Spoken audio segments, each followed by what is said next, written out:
Hello viewers, welcome to our series of history lecture.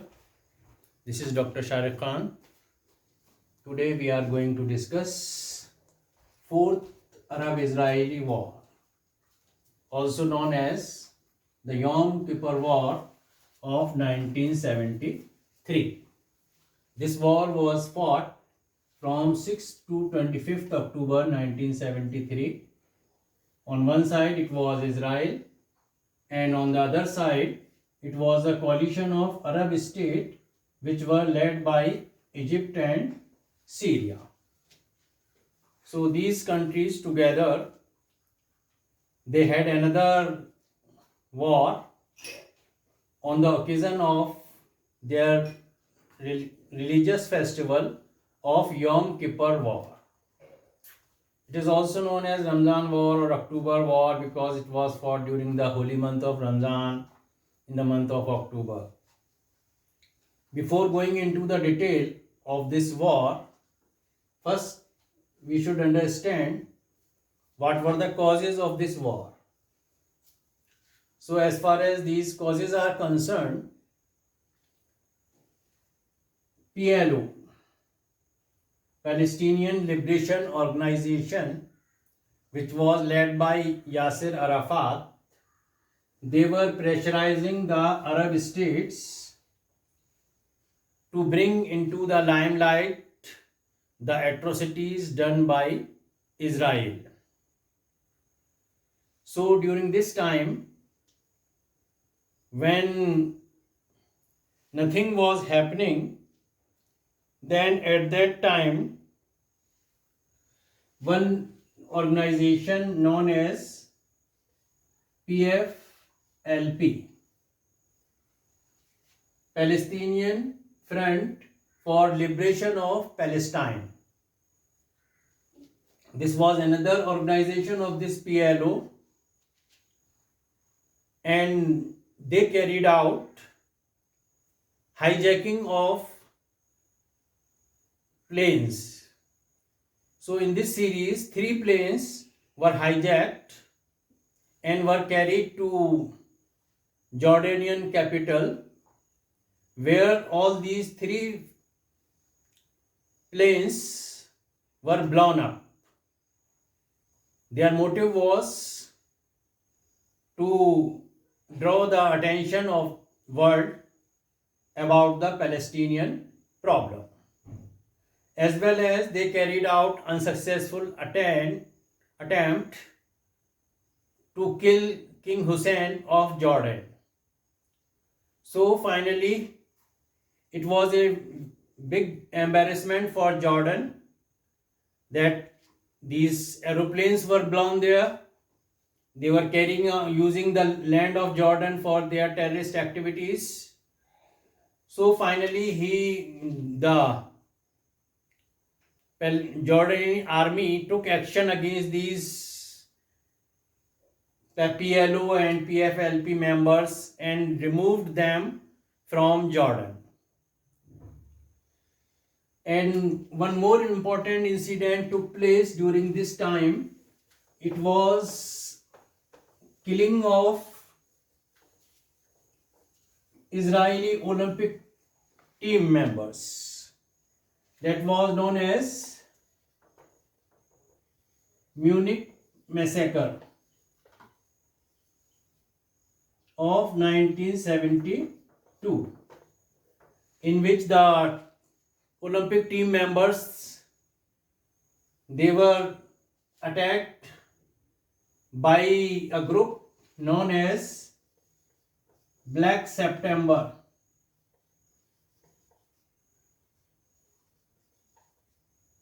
Okay, so member of this organization belonging to this PLO, they attacked the Olympic village and made 9 members of Israeli team as their captives, and in return of this they demanded release of 243 Palestinian prisoners, those who were in Israeli jails. And in this shootout, all the members of Israeli Olympic team. 9 members were killed when the shootout took place. 2 members were killed initially. So total 11 members were killed. And out of 8 hijackers, 5 of them were killed in the shootout and 3 of them were arrested. One German police officer was also killed. So this incident shook the world and drew the attention of whole world toward the problem of Palestine. So it became one of the important cause of war of this 1973. Second reason was, now the new president of Egypt, Anwar Sadat. After the death of Abdel Nasser in 1970, Anwar Sadat became president and he was convinced that he does not want war at all and he wanted peace negotiation with Israel because he knew that they cannot defeat Israel and they wanted peace settlement to be signed with Israel. So they were approaching America to intervene in this peace settlement, but America refused. America was not ready to negotiate. Finally, Anwar Sadat, he decided to attack Israel. This was a deliberate move of Egypt so that war will start and automatically UNO, USA, USSR, they will come forward and they will intervene in the war and peace settlement will be signed. So keeping in mind this, he attacked on Israel and thought that America would act as a mediator now. And then they will reach on some peace agreement. So finally, Anwar Sadat, he attacked on Israel on the day of Yom Kippur, which is a religious festival of Jews. So on this day of Yom Kippur in 1973, on 6th October, Egypt as well as Syria and coalition of Arab, they attacked on Israel. So the war broke out on 6th of October 1973 and major fighting took place in the Sinai Peninsula region as well as in the Golan Heights from Egypt and from Syria. Here, when the fighting started, then Egypt, their main goal was to capture eastern bank of Suez Canal, so that when at the negotiation table, they could force Israel to return this region of Sinai Peninsula to them, which was captured by Israel during the 1967 war. So when war started, both armies, with the help of USA and USSR, USA's allies Israel and USSR ally Egypt, they got huge supply of arms and ammunition from them, and with the help of these advanced tools, they were in comfortable position to attack on each other.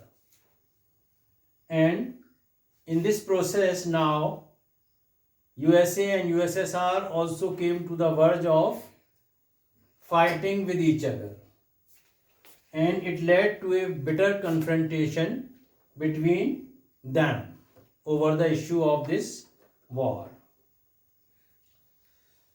When the war started, Arabs Arabs got good initial success for the first 3 days. Initially, Arabs got good success. They crossed the Suez Canal and crossed this, reach in the Sinai Peninsula region, as well as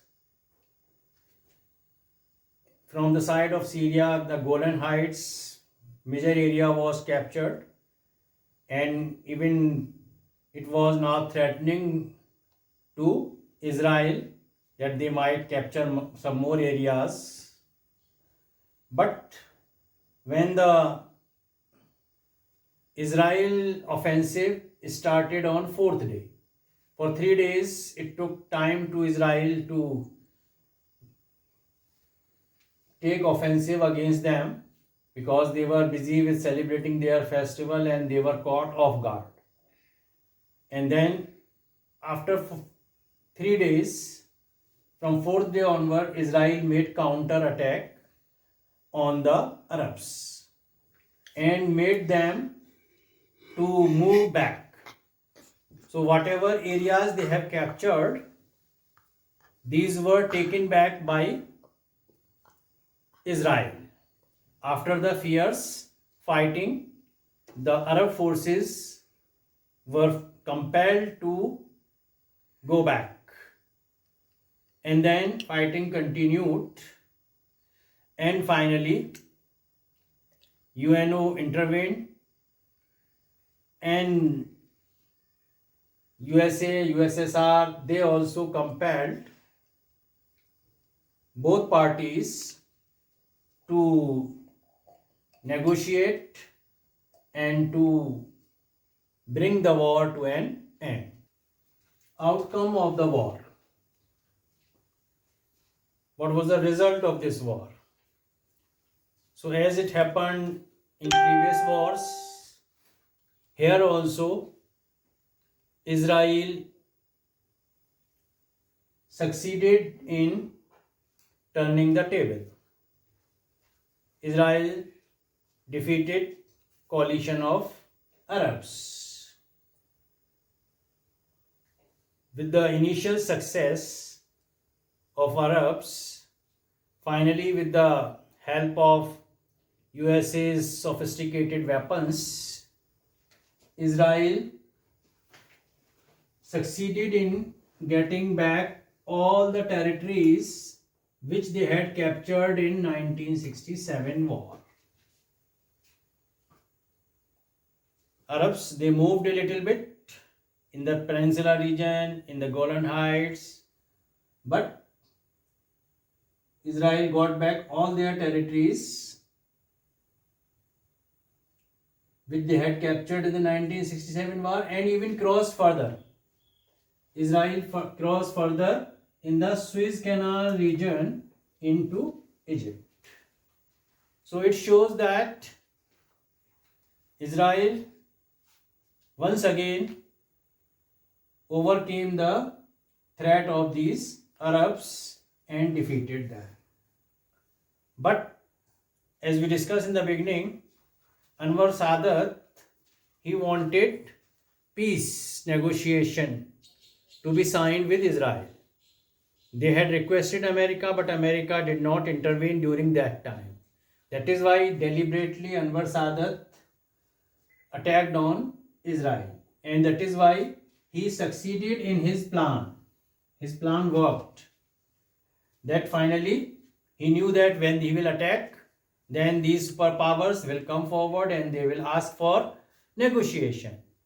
So finally USA and USSR, they intervened in that war and they decided to bring the peace settlement. They realized that it is the time now that they should sit on a negotiation table. They should sign a permanent peace settlement so that this problem could be resolved.